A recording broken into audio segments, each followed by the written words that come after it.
budaya, salam kebajikan, salam kerukunan, dan salam sehat untuk kita semua.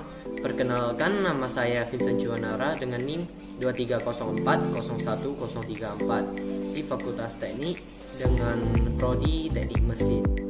Nah, hari ini saya akan membahas tentang kerukunan yang harus kita terapkan dalam kehidupan sehari-hari. Pertama, kita akan membahas tentang pengertian kerukunan beragama. Kerukunan beragama adalah suatu keadaan hubungan antar umat beragama yang dilandasi toleransi, saling pengertian, dan saling menghormati dalam pengamalan ajaran agama serta kerjasama dalam kehidupan bermasyarakat. Nah, kerukunan antar umat beragama dapat diwujudkan dengan saling tegang rasa, saling menghargai, toleransi antar umat beragama, tidak memaksakan seseorang untuk memeluk agama tertentu, melaksanakan ibadah sesuai agamanya, mematuhi peraturan keagamaan baik dalam agamanya maupun peraturan negara atau pemerintah. Nah, selanjutnya aku akan bahas tentang cara menciptakan kerukunan antar umat beragama. Nah, selanjutnya akan saya bahas dengan secara lisan.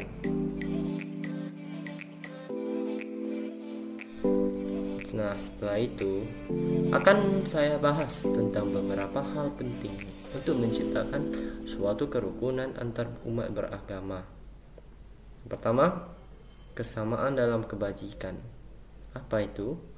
Nah, dalam ajaran Buddha terdapat nilai-nilai etika dan kebajikan yang bersifat universal. Hal seperti kasih sayang atau metta, kebaikan hati atau karuna, kerelaan dalam berbagi atau mudita, dan kesetiaan atau PK diajarkan untuk dihayati dan dipraktikkan oleh para penganut. Yang kedua, toleransi dan penghargaan terhadap perbedaan kita semua. Kita harus bisa menghargai kita semua dan rela untuk menghormati keyakinan dan praktik spiritual orang lain.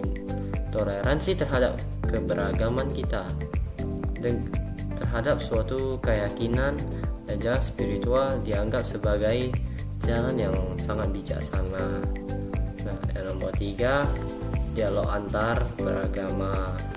Yang dimaksud dari dialog antar beragama itu kayak berbicara dengan orang lain yang berbeda agama dan menghormati pendapat mereka dan tidak bertengkar. Nah, selanjutnya nomor 4, kesatuan kesadaran.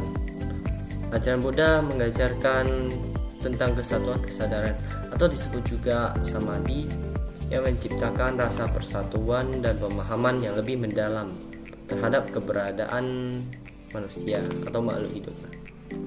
Hal ini dapat membantu kita menciptakan dasar yang kuat untuk saling memahami dan menghormati di antara penganut agama yang berbeda. Nah, nomor 5, penghindaran konflik dari kekerasan.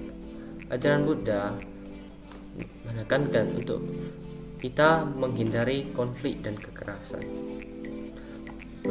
Penganut agama Buddha diyakinkan untuk bisa mengatasi ketegangan dan konflik dengan cara-cara yang damai dan membangun. Selanjutnya, komitmen terhadap kesejahteraan bersama. Sang Buddha pernah mengajarkan kita untuk memiliki perasaan kasih sayang atau metta terhadap semua makhluk. Ini dapat membentuk dasar bagi keterlibatan dalam proyek-proyek bersama yang menguntungkan kita semua atau masyarakat secara luas. Nah, selanjutnya akan saya bahas tentang kerukunan bersifat internal. Nah, adapun hal yang paling utama untuk menciptakan kerukunan antar umat beragama yaitu kerukunan internal. Kerukunan internal mengacu pada keadaan damai dan harmonis di dalam diri seseorang. Dengan menciptakan kerukunan internal ini, kita dapat melakukan meditasi. Meditasi adalah praktik penting dalam agama Buddha untuk mencapai ketenangan batin. Melalui meditasi, penganut agama Buddha dapat mengembangkan kesadaran, konsentrasi, dan kedamaian batin.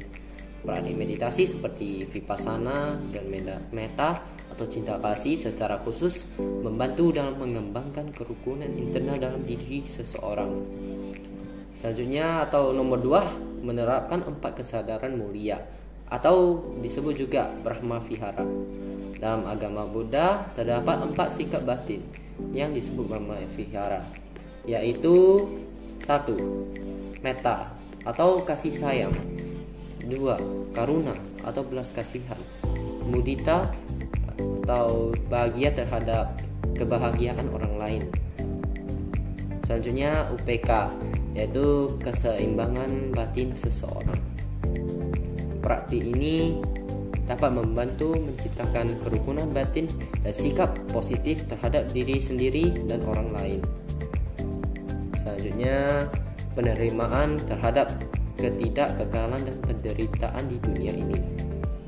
Nah, ajaran dasar agama Buddha mengajarkan tentang anicca dan dukkha.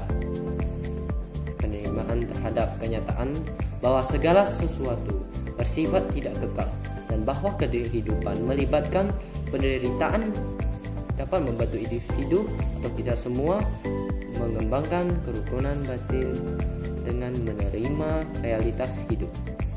Selanjutnya, kesatuan kesadaran atau samadhi. Samadhi adalah keadaan fokus dan konsentrasi yang mendalam. Melalui praktik samadhi, penganut agama Buddha dapat mencapai ketenangan batin dan perasaan yang menyumbang pada kerukunan internal. Selanjutnya, pengelolaan nafsu dan hingar-bingar pikiran. Ajaran Buddha mengajarkan kita untuk mengendalikan hawa nafsu dengan mengembangkan kesederhanaan, kedisiplinan moral, dan kendali diri dapat membantu kita semua menciptakan ketenangan batin. Selanjutnya, kesadaran. Seperti samadhi, dengan memiliki kesadaran terhadap hukum karma atau akibat dari tindakan kita dapat mengembangkan kerukunan batin melalui perilaku yang baik dan positif. Selanjutnya atau yang terakhir, dengan menerima dan memahami terhadap diri sendiri. Sang Buddha juga pernah mengajari kita untuk menerima diri sendiri dan menghargai semua makhluk yang ada di dunia ini. Nah, dengan penerimaan terhadap kebajikan dan kekurangan serta pemahaman mendalam tentang sifat tanpa ego dapat membantu menciptakan kerukunan internal dalam masyarakat atau dunia ini. Jadi, mulai dari sekarang, marilah kita menerapkan sikap kerukunan dalam kehidupan sehari-hari. Jadi, mulai sekarang, marilah kita menerapkan kerukunan secara internal maupun eksternal. Salam kerukunan, Amitofo.